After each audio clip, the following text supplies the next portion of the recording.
can't sleep, trapped in my own mind. Anxiety. Drowning in the darkness, just can't see the light. Depression. Doubtful, insecure, can I really do this? Imposter syndrome. I'm alone, unloved, just feel invisible. That's loneliness. We're not therapists, but we need one.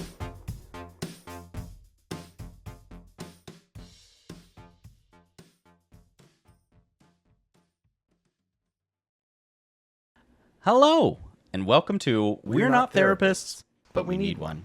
The podcast where we have honest and vulnerable conversations about our mental health with one another. I'm Jay. And I'm Anthony, and neither of us are therapists. But we're trying to help ourselves and each other by sharing our experiences and feelings. In this show, we'll deep dive into topics like anxiety, depression, self-esteem, trauma, and more. We'll talk about how they affect us, how we cope, and what we've learned along the way. We're not doing this to bash or blame anyone, especially our families who may have contributed to our mental health challenges. We're doing this to heal and grow, and hopefully inspire others who can relate and open your mind to your own healing. We also want to warn you that this show may contain some sensitive and triggering content. We'll be talking about personal and painful things that happen to us and how they still affect us to this day. If you're not comfortable with that, or if you feel like you need professional help, this show may not be for you. But if you're ready to join us on this journey of self-discovery and self-improvement, we're glad to have you. We're not experts, but we're honest and we're not alone. Now, let's start the timer. Anthony, how do you feel today? I'm doing pretty well. If you are watching this on YouTube and not listening to it, you may notice that we are in a bit of a different format today. Jay and I are in our kitchens because we both went for a workout after work, and then we have to walk our dogs, and we have meal prep to do this week, and we have very busy lives outside of podcasting. So we're combining two things into one right now. We're going to do food preparation while we're talking about mental health. And if that isn't the most mental health thing I've ever done, I don't know what is. And outside of regular therapy, you're going to get to listen to cooking noises and listen to us just in our places that make us happy, which is getting ready to stuff our faces. That's true. I feel like this is probably the right time to probably talk about more hard-hitting topics because I'm less depressed when I'm cooking. So I will definitely be going out of screen for a while because I have to throw things away randomly. But anyways, Anthony, how are you doing? Yeah, so actually I'm doing pretty well. I was telling you earlier today that I've been avoiding social media, and that has been a huge, huge help to me presently because I cannot tell you how often social media just depresses me. Yes. And specifically Facebook. So I still do things like Tumblr and Blue Sky. I mean, obviously Blue Sky, where am I getting my penises at? But I've really been trying to keep myself away from it. That's helped out a lot. I've also been getting back into working out. You've been an inspiration for me in that capacity because... I'm glad I can help. Yeah, it's helped me a lot to know that you're doing it because I used to work out all the time and my mental health is so much better when I do it. It's so stupid that doctors are right about that. I hate it. It pisses me off so much that I'm just like, okay, you're right. I know, and it's so upsetting. I'm just like, if I did do the things that you told me to do, I would be in better mental health. I hate you. And I just went to the doctor and did my blood work, and I'm drastically improving. My blood work keeps improving, and even my blood pressure, which are all things my doctor has told me, but I'm always like, I'm too busy. And now I'm super fucking busy, but I decided to squeeze it in. It is one of those things that you really have to make time for it at first, unless you just love working out. And eventually I get to where I do love working out. I don't like missing it. Yeah, that's kind of it. I'm kind of dreading the moments where something happens and I have to skip it. Yeah. Well, and I mean, that's where, I've gotten to where I will tell people, hey, I can't do that. I have to go to the gym first. Yeah, I do prioritize the gym now. And right now I'm only at 3 days a week, but I'm a little bit tempted to throw another day in. So when I first get, so right now I'm doing the gym 3 days, and then I'm doing just maybe like walking for probably 2 or 3 miles every other day in between. Oh, yeah. And I just want I just need to be up and moving, because what was happening is I was getting home and I was basically just sitting down on the couch. And I think that's what triggered it, was moving downtown and getting out of my house where I could just leave my dog in the backyard. I had to get up and start walking him on a regular basis. And that made me realize how getting out in the sun and getting more walking activity and all was helpful. So I was like, well, fuck, maybe you really do need to go to the gym. And so that's why at the end of the year, when I did my reset, I prioritized the gym. Yep. Well, and that's where I'm like, I feel like it's one of those things that if I don't just start doing it, I'm not going to do it. If I try to wait to be motivated, I'm never going to be motivated to do it. So I had to kind of just motivate myself by forcing it, and now I love it. Mm-hmm. Well, isn't that the truth about anything? Like, motivation doesn't come to you. You have to, like, make it happen, which is so fucking stupid. Ugh. Tell me how frustrating that is, because the most motivated I ever feel writing is after I've started writing. Like, I can't ever get, before I'm writing, I don't want to do it. And then when I start writing, I'm like, oh, yes, I need to be doing this. That's it. I'm on a cruise ship, and I'm suddenly like, this is the most motivated for writing I've ever been. It's easy to do it on vacation when you're out of your own space, because you don't have those distractions. You don't have the little excuses you can make for yourself that feel legitimate in the moment. And that's such a problem, is like my dog. I love him dearly, but is a total distraction. Always need something. Yep. I've thought about getting to where I do my writing outside of the house. I hate to do that, though, and build it as a habit, because if I do, then what's going to happen when I need to write in the house, you know? I will say that my problem with writing outside of the house is how much I have to go somewhere to spend money. Like, I have to go sit at a coffee shop. I have to go drink wine, which unfortunately is where my creativity flows so much more. Reggie, damn it, get out of the way.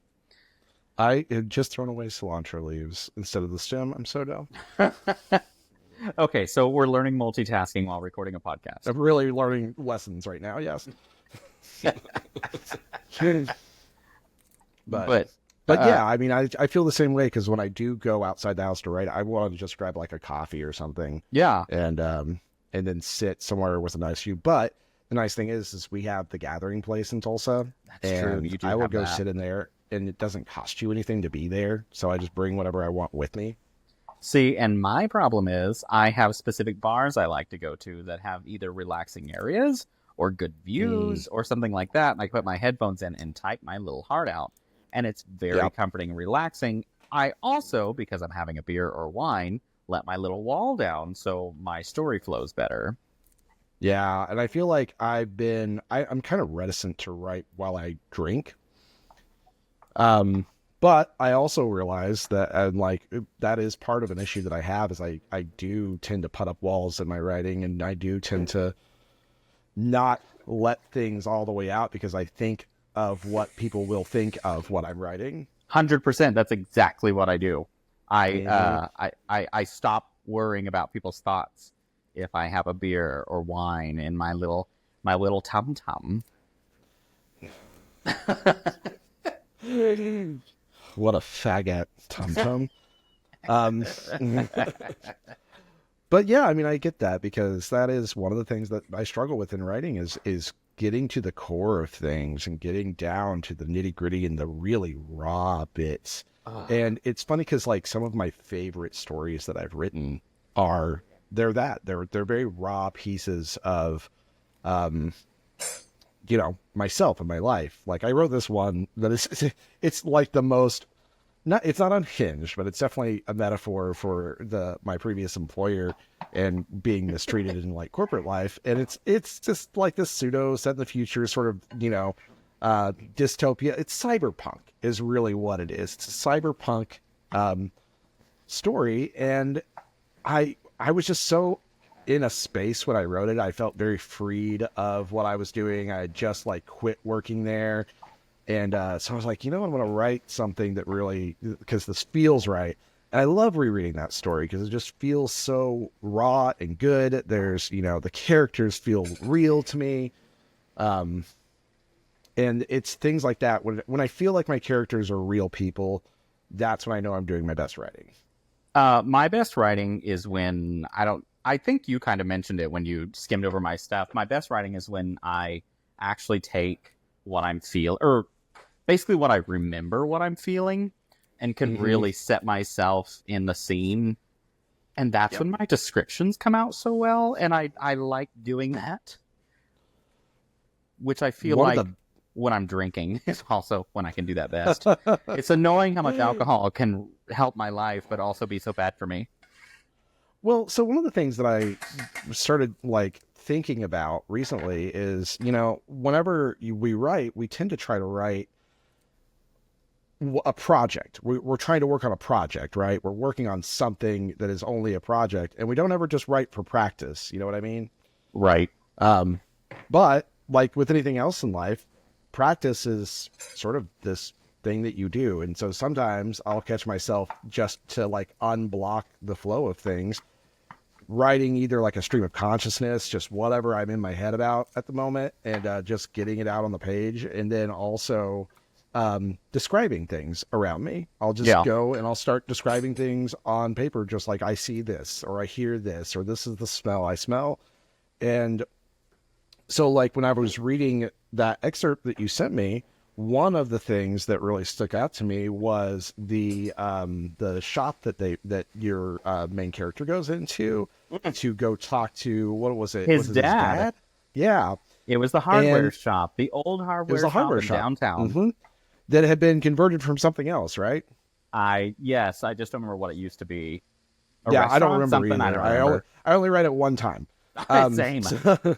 But, well, I mean, but anyways, it was the little things like the creaky floorboards and things like that that always stand out, because you never think of that when you're writing, but those are the details that put your reader in that space. Those are the things that are going to put that person there.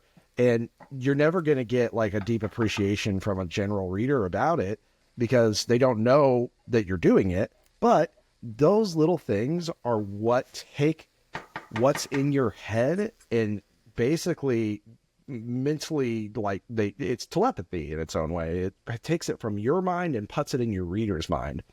It's shitty telepathy because you can't guarantee what's going to come across, but it is a form of telepathy to me. Right.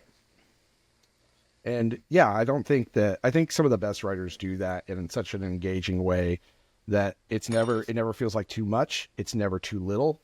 And it's just it puts you into the scene. You can really feel yourself in the space that the writer is describing. And that puts you in the scene, and then you're ready to have things interact. You've built this world in your head, and now you can see the characters moving through it. And Are we doing a mental health podcast this week, or are we talking about writing? I think it's the same thing. Yeah, but our writing is part of our mental health. That is true. It is where we release a lot of our creativity at when we get the opportunity to. And you and I are both creative people in our own ways. Yes. Well, and I think there are many different ways I release my creativity. Cooking is one of them. And cooking is my love language. Speaking of cooking, what are you making? Oh, I currently am making some pico. I'm taking my sweet ass time with the cilantro right now because we're just chit chatting, and I feel like I can take my sweet ass time. That's kind of what's nice. I take out I don't feel my chef's pressured knife to and I speed just this up. yeah. Normally, I am flying 100 miles an hour getting this shit done. Yeah, because I want to sit down and be lazy. Yeah, exactly. That's just kind of why I wanted to record this way. But I'm trying to do some meal prep. I think my ideal meal prep situation is protein, rice, veggie, and sauce. And so I'm going to probably cook up some different, some chicken breasts and stuff and have this pico, and I'm going to make guac tomorrow whenever the avocados are finally ready. They're not quite ripe enough yet. Oh my God. Speaking of, I went to Walmart today and ordered bananas for Walmart pickup, and they gave me the greenest bananas I could ever imagine. I mean, I told Joe, because he picked these avocados out from Costco, and I was like, you know what?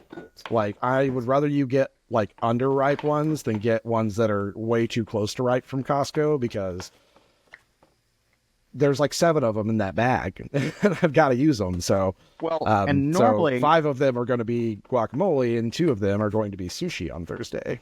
normally I wouldn't be bothered by it, except I was out of bananas, and I always eat a banana before I go to the gym. Ooh, I used to have a banana every morning when I was working out because it's such good carbs. Which is precisely why I did it. It's good carbs, and also you're getting a little bit of potassium. Ooh, just that little hint of potassium. Hint of potassium. A hint of potassium. Yeah, so I'm making this pico for us just to have as like a snack. Nice. And to have as like a topping for things.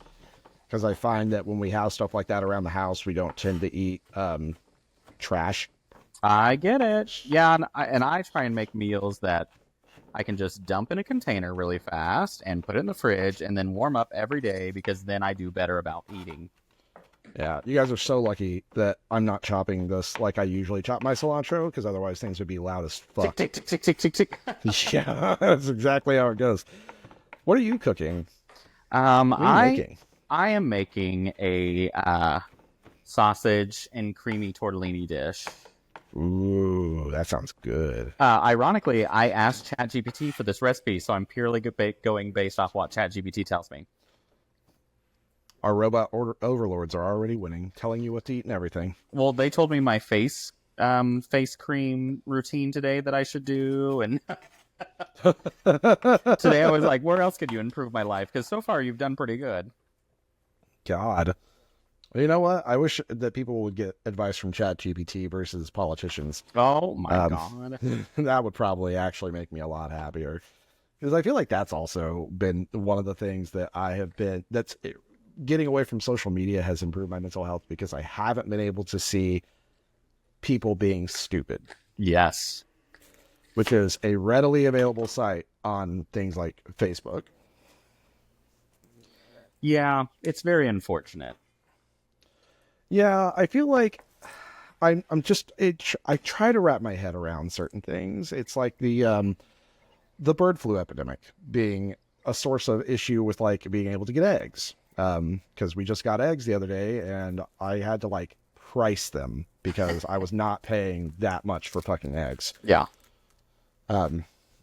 But what it's things like deregulation that people don't understand leads to higher egg prices, because you're going to have issues like that where unless they deregulate it to the point that they can sell you eggs from unhealthy chickens, then I mean, you're going to have unhealthy chickens and they're going to get the bird flu, and then the chickens are going to die because there's no clean living conditions for the chickens. Like, these are just things that happen when you deregulate. What?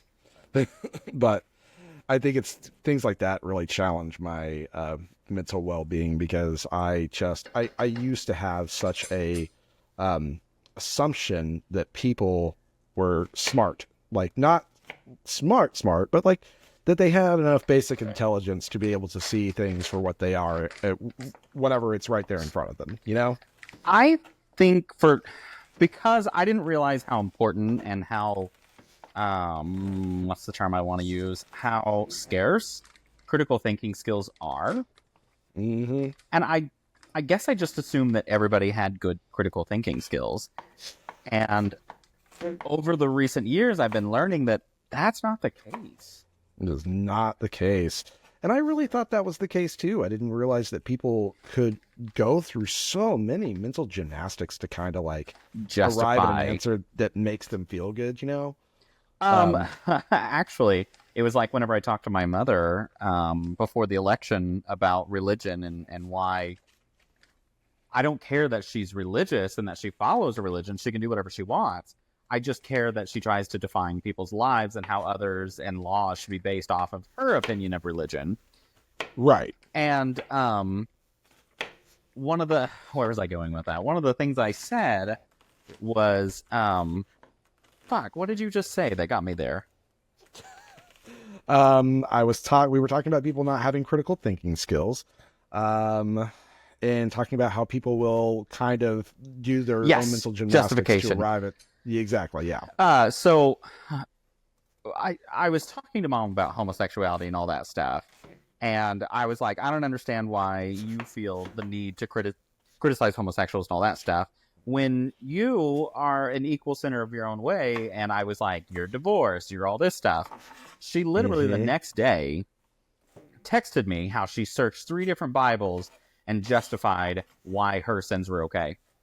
And I told her, I sit there and went, it baffles me how much grace you're willing to give yourself and nobody else. Yep.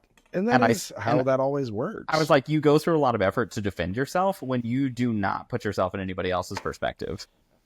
Which seems so crazy to me because for all the similarities of our upbringings, I will say that like my parents put an effort in to be more understanding. Like they want to know how things are going with Joe. They don't ask me very often, but they do include it in their conversations that they would have. Let me say it this way. They want to know as much they want to know as much about Joe as they want to know about me, which is usually very little, but it is more than 0. Yeah. My parents literally, they don't talk to me about my personal life in that aspect. So little, actually, that they have no clue that September of last year, me and my partner split. Yeah, I forgot. They still don't know about that? Nope. Never talked about it because I was like, you never ask about that stuff, so why don't I care to tell you? Yeah, well, I mean, you're justified in that situation, but I do think it is also somewhat of a generational thing. But just saying that, there are plenty of people from that generation that don't do that. So that's it. I'm always like, I mean, it's a generational thing, but you know how many people, same generation, that I deal with on a regular basis that are completely different. Yep. Well, like it's like Joe's parents are they want to know what we're up to. Like It's they disgusting ask to me that I'm like, it's disgusting out of I'm jealous. It is really like I did luck out in the in-law department because they're great. I love them. And they do ask, like his mom will text me out of the blue sometimes just to say hi and see how things are going. Yeah. Or she'll text me things that she thinks that I will like. And so that's very different to me because I'm just like, I don't know what to do with that because that is not how my parents ever operate. I have never dated somebody that me and like their parents were close in any way. And it's not because they hated me. It was my first relationship. He wasn't even out to his family. And I respected that because I get it. I get it. His parents were Pentecostal preachers.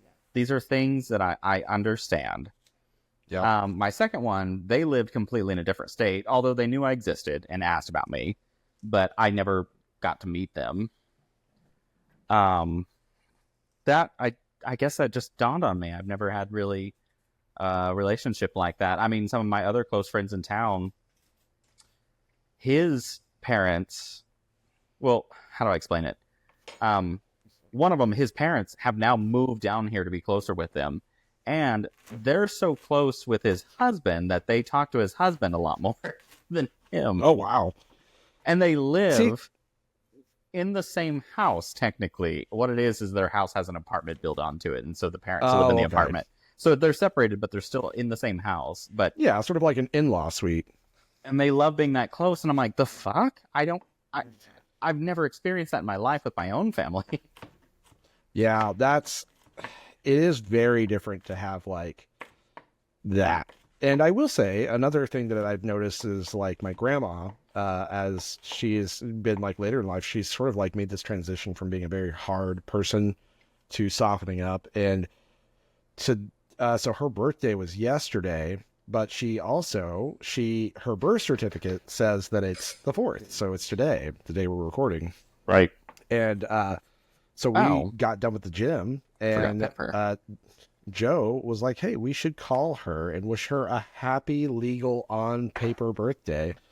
And we did, and she loved it. And she was asking Joe how his day was. And like, so it's just things like that. But I think, grandparents have this different, I feel like, again, I think it's a generational thing. I think that generation had the ability to learn.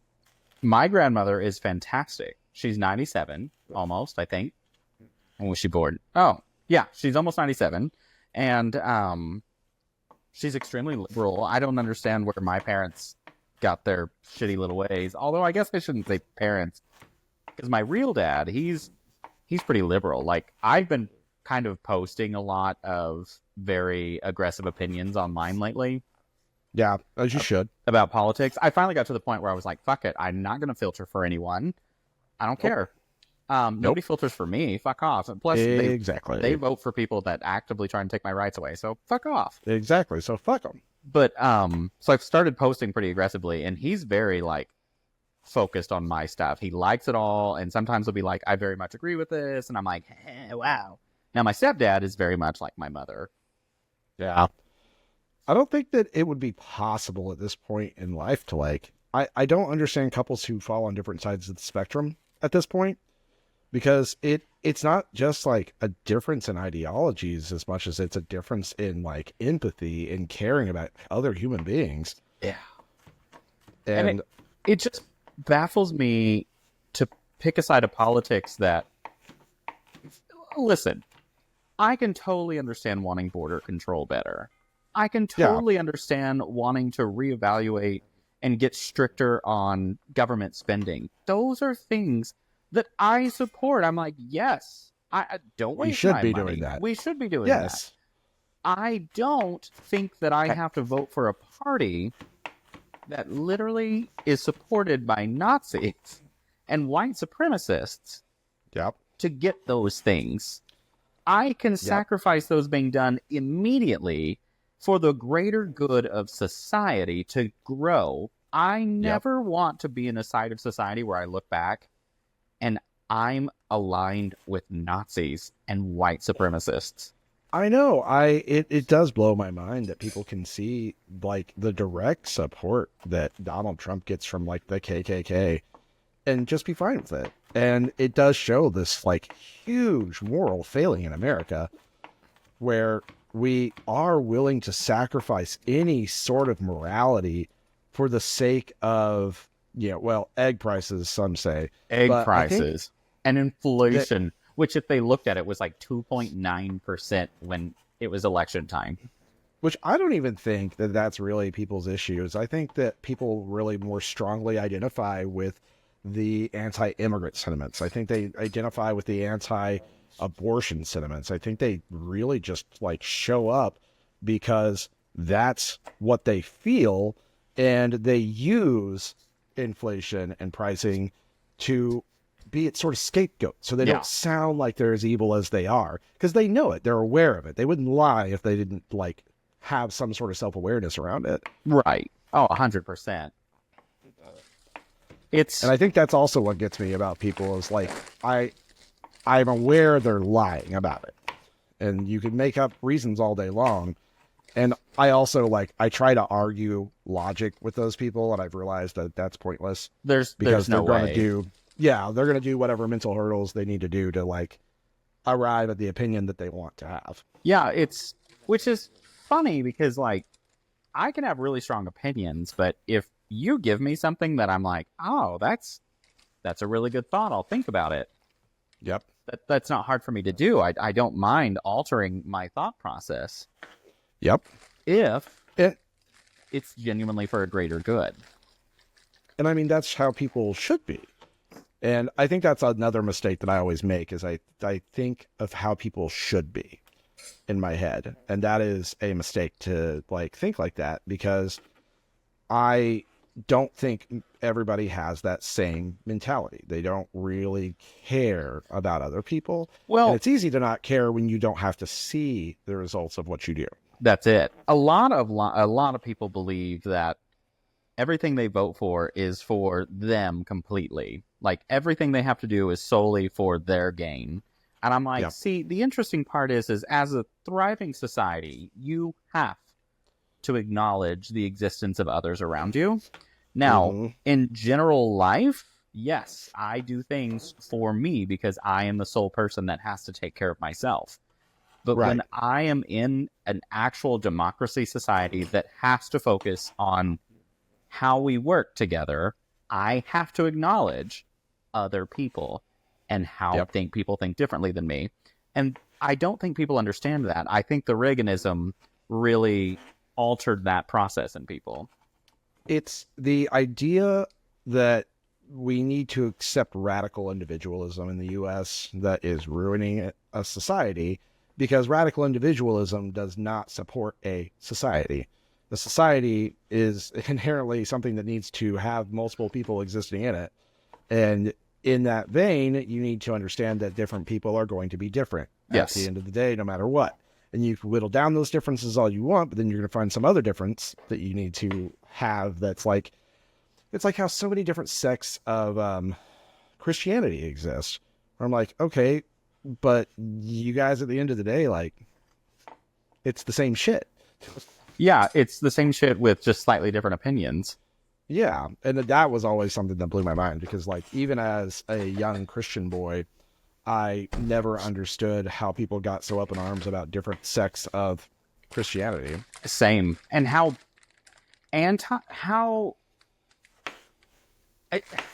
against other religions they were, like Lutherans against Baptists, things like that. Like listening to that, people being like, oh, well, you know, they're Lutheran or they're Baptists. I get it when it comes down to like Seventh-day Adventists and, you know, Mormons, because there are some really significantly different ideologies that exist in those. But like Baptist versus Church of Christ, get out of here. Yeah. Which, I mean, I look at them and I go, ugh. And that's just because I've witnessed him and I go, meh. And I'm also not Alexa, stop. I'm not super religious. We don't have to stop at 30 minutes if you don't want to. No, we can actually make this 2 episodes if you want to make it 2 episodes. Oh, that's fine. Yeah. So. Well, episode 1 just finished, so. Yeah. So this is the end of episode 1, and join us next week for episode 2, where we continue this conversation in the exact same place. Exact same clothing. Jay. And we're out of time. Thank you for joining us today on our show. As you can see, therapy is not always easy, but it can be very rewarding and healing. If you want to follow our journey and see how we progress, tune in next episode for the continuation of We're Not Therapists, but We Need One. Join us on our socials, TikTok, Facebook, Threads, and Instagram, and email us at nopenotttherapists@gmail.com. That's NOPENOTTHERAPISTS@gmail.com. We would love to hear your thoughts on our journey, or any questions you have that we can help answer. Until then, stay safe. Mental health is a serious and important issue that affects millions of people around the world. If you or someone you know is struggling with depression, anxiety, trauma, or have any other mental health conditions, you're not alone, and there is help available. You don't have to suffer in silence or feel ashamed of your feelings. There are many resources and support networks that can help you cope and heal. Here are just a few.